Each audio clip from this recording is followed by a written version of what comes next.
Boy, 2023 was quite a year. I have done so many videos and I did not think I'd be posting as frequently, and you guys have been amazing, and I can't wait to see what 2024 brings in terms of growth for my channel and me personally. Now, I have done my fair share of blind buys in the haul videos that I've done on this channel, and it's been a great way to bring in a lot of new fragrances and a lot of new viewers to the channel, but at the same time, you can quickly amass a lot of fragrances, and quantity doesn't always mean quality. But today we're gonna be looking at 10 of my favorite blind buys for 2023 and my least favorites, the ones that just fell short and just really disappointed me. So don't go anywhere, grab a cup of coffee and let's get started.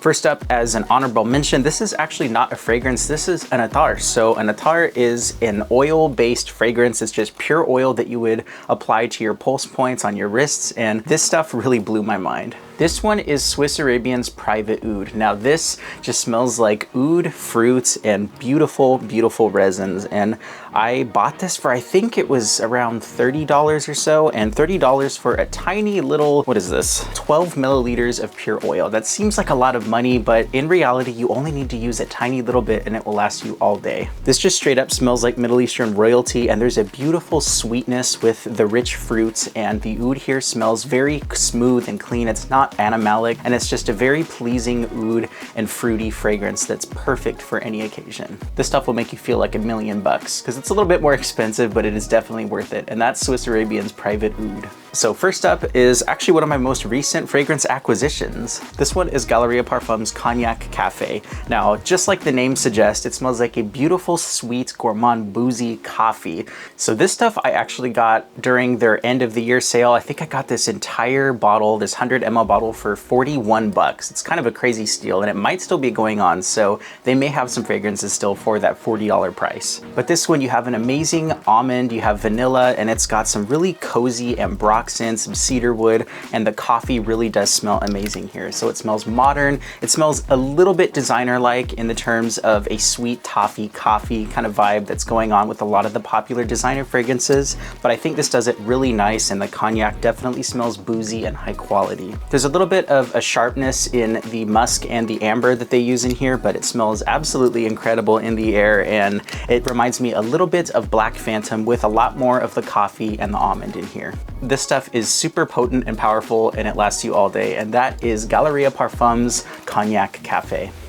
So we just talked about a fragrance with some booze, some coffee, and those coffee gourmands. This does it in a terrible way. This one is Lattafa's Wajood. This is the black one. Now, a lot of people may love this fragrance. I feel like I'm gonna catch some flack for some of these, but this is my opinion. You know, everybody's taste is subjective. In my opinion, when I first smelled this one, there is an extremely pungent, almost animalistic, dank vibe from, I think it's the patchouli, and there might even be some just agar wood in here, but it doesn't really smell all that pleasant. It smells like a dark, dank coffee. So almost like the coffee grounds that you left in the coffee machine for quite a while. It just smells a little bit off. And it's definitely very synthetic with the butterscotch sweetness in here. And I think there's also a little bit of violet, if I remember correctly, but just the way that the notes are blended, it smells very synthetic. And to my nose, I just can't stand it. Some people have compared this one also to Black Phantom, but in terms of quality, the other one, Cognac Cafe, blows it out of the park, and I just really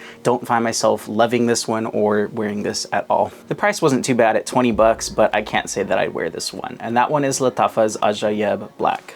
I just realized we talked about 2 coffee fragrances, and we have another fragrance with coffee in it. An amazing blind buy that I picked up this year was Lattafa's Khamrah Qahwa. Now, Khamrah Qahwa is definitely very similar to the original, but it's not as similar as a lot of people might say. So to my nose, I get a lot more ginger, I get a lot more of that coffee, and it smells a little bit less headache inducing, and that kind of coconutty creaminess and the sweetness that's really in your face in the original, it's toned back a little bit, and it just smells smells a little bit more well blended. There's still quite a bit of a sweet cinnamon spice in here, and I think it smells absolutely heavenly and intoxicating in the air. If you own the original one, I think this is definitely worth owning over that. In terms of performance, I want to say this one performs slightly less than the original Lattafa Khamrah, but it is still a beast, and every time that I pick this up and smell it, I can smell it all day because the oil sits on my mustache hair and I just can't escape this fragrance. I'd say this is one of the best flankers from a Middle Eastern fragrance that came out this year,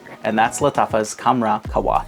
Now this next fragrance I quite like the smell of, but the only thing that keeps me from recommending this is the longevity and the price. This one is Paris Corner's, the names are so close I always forget. This is Paris Corner's Killer Oud Reflection. So this is an Amouroud Reflection Man clone. So it's very similar, and I think in the opening it smells very high quality. You've got that very sweet, relaxing, almost barbershop fougere with a nice warmth and vanillic resin in the base. But I think this one, unfortunately, the performance is terrible. I get about 3 hours of projection on this one, and you can go nose blind, but I've asked the people around me if they can still smell it just a couple hours after, and they say it's super faint, and by about the 3rd or 4th hour, it's completely gone. It's really a shame because it smells very high quality, and for the price tag of around 40 or 50, I think it was $50. I paid about 50 bucks for this one. Can't really say I'd recommend it, although it does smell very nice. That one is Paris Corner's Killer Oud Reflection. Revolution, damn it.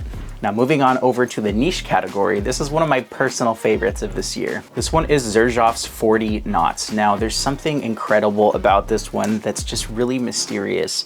To me, it's a very warm aquatic, so it smells like a smoky aquatic candle. So it's very warm and it has a soapy vibe in the base, and it's also got a bit of oud in here. It's unlisted and not a lot of people have said it, but I included this one on my summer ouds video. This one's perfect for the winter because it has that sweet soapy smoke in it, a little bit of that agarwood, and in the summer it really does blast off and it comes off a little bit floral, and you just have some of those beautiful, sweet, warm, smoky aquatics that I just cannot get enough of. The performance is amazing on this, and frankly, it's one of the strongest fragrances that I own. If you spray it on your clothes or on your chest, you will smell it all day and sometimes over 24 hours. So this stuff is not to be messed around with. This is an amazing blind buy that I think is going to stun anyone, and that one is Xerjoff's 40 Knots. So while that one was an insane performer, this one is just terrible. This next one is from the Revel brand. So that brand is responsible for Milestone perfumes, Khamrah perfumes, and a lot of the other fragrances that you'll find for about $15 at the rack stores that are the Middle Eastern offerings. This one unfortunately fell unbelievably flat. This one is Deal for Man Stardom. This is a Guerlain L'Homme Ideal Eau de Parfum clone, and I actually asked you on my community tab what this was cloning, if it was the Eau de Toilette, if it was the Eau de Parfum,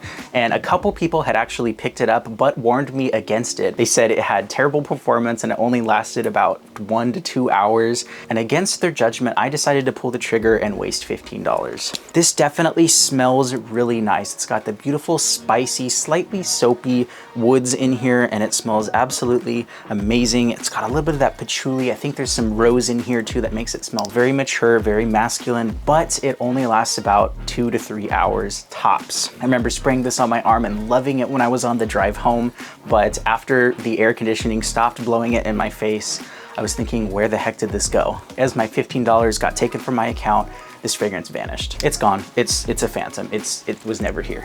And that's too bad because it really does smell good. And that one is Deal for Man Stardom. So the next one is one of the cheapest fragrances on this entire list, and it's one of my most worn fragrances of the summer since I bought it. This one is Guess Indigo. Come on, you're charging. The light died. We'll just let it go. It's a terrible light. I just need to buy a new one. We're gonna let that charge and I'm gonna keep going. Be like Jeremy, don't care, just keep recording, just keep it in there. This one is Guess 1981 Indigo. So there is a male and a female version of this one, but I picked up the men's one. Boy, does this smell incredible. This one just reminds me of a riverbed. So you have a nice cooling aquatic water rushing over what I just kind of imagine as the river rocks. So it has a wet rock, a wet stone kind of vibe mixed with a beautiful iris and some greens in there with a tiny little bit of sweetness. This honestly smells like a niche perfume, and I would imagine if the longevity was better, I could easily see this being $200–300. This DNA is absolutely absolutely beautiful and incredible, and I can't believe that it is only 15 or 20 bucks depending on where you pick it up. This one, I feel like it's highly slept on because it's not a new fragrance. It's been around for a while, but I just hadn't picked it up before, and I just wandered into one of my rack stores and thought, I want to pick this one up. I want to see if this is still worth it, because I remember it was super popular a while back, but it really blew my mind away because it has that beautiful, sweet, inky riverbed kind of feel to this one. Absolutely beautiful. That one is Guess Indigo 1981. So this next one, I did kind of like at first, and I actually recommended it in my summer oud video, but after wearing it for a while and after just sitting on my shelf for a while, I gotta say this one really isn't my cup of tea. This one is Lattafa Wajood. So I remember when I saw this online, people were comparing this one to Tom Ford's Oud Mineral. Now, Oud Mineral is one of my all-time favorite Tom Ford fragrances. It's an amazing discontinued fragrance that I actually heard is being revitalized. They're gonna bring it back under their private collection, so really hyped for that. But I remember I was trying to find an alternative or a little bit of a twist on this amazing aquatic oud DNA. This one, no, I can kind of see what people are saying with the slightly mineralic oud in here. There's a little bit of that aquatic, and it does smell just kind of smoky and oudy, but at the same time, there's a heavy incense and what almost comes off as a bacon kind of accords. Yeah, to me, the incense and the oud and the smoke and all of that just kind of combined gives me a little bit of an animalistic, slightly cooked meat vibe. It's really strange, and some people were also saying that about the Lattafa Mahir Black. That one also can have a little bit of a smoked meat flavor, but this just kind of reminds me of walking into a bodega and there's so much incense and cologne in there, and don't like this one. I really did have high hopes for this one because this was from the Lattafa Pride collection, but it's not really worth the 45 or 50 bucks that I paid for it. And that one is Lattafa's Wajood. Now, that was a failed Oud Mineral twist. This one is one of the best alternatives to Tom Ford Oud Mineral. This one is Amouroud's Wet Stone. So this kind of is compared to that Oud Mineral DNA, but I think it does it in a more niche way and it lasts a hell of a lot longer. This has that beautiful, salty, almost somber oud, but at the same time, it's got a fresh aquatic take to it. And I just absolutely love how this one smells on the skin. This one has quite a bit of vetiver, some sea salt, mineralic notes, and a nice bit of citrus up top, but it smells a little bit smoky, and it just does what I imagined the Lattafa Wajood was going to be, but this does it a million times better. And again, it smells like a niche version of Oud Mineral, which is kind of weird because Oud Mineral is reaching insane prices right now. I think at one point I found a 100 ml bottle, which was pretty hard to find, but it was over $1,000. I think it was like $1,500. It was crazy. People were itching to get their Oud Mineral. I almost succumbed to that, and I just decided to wait and savor my juice that I had left. But this is a wonderful alternative to that Oud Mineral DNA while smelling a little bit more refined, a little bit more expensive. And I want to say you can pick this up for about 150 bucks. And if you pay attention on fragrancebuy.ca, you can find this for about 110 bucks like I found this one. Amazing stuff here. And that one is Amouroud's Wet Stone.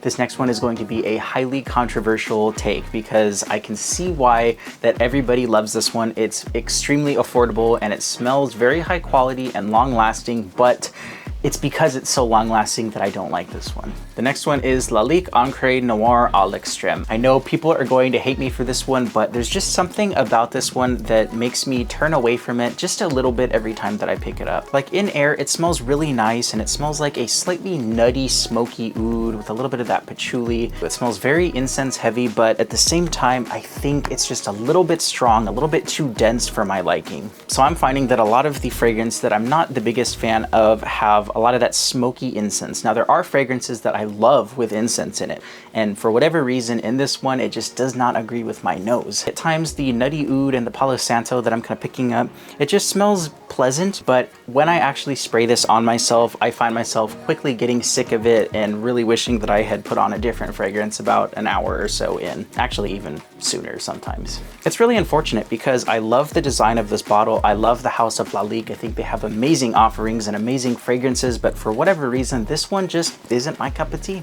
and that one is La Ligue Encre Noir à l'Extrême. So that's it for part 1. There's actually going to be a part 2 coming up very shortly, so stay subscribed and stay tuned for the rest of this video and more awesome fragrance related content. Leave in the comment down below your favorite fragrances that you picked up this far, and maybe some that just really didn't do it for you. Thank you so much for watching. I've been Eli with Common Sense, and until the next one, bye-bye.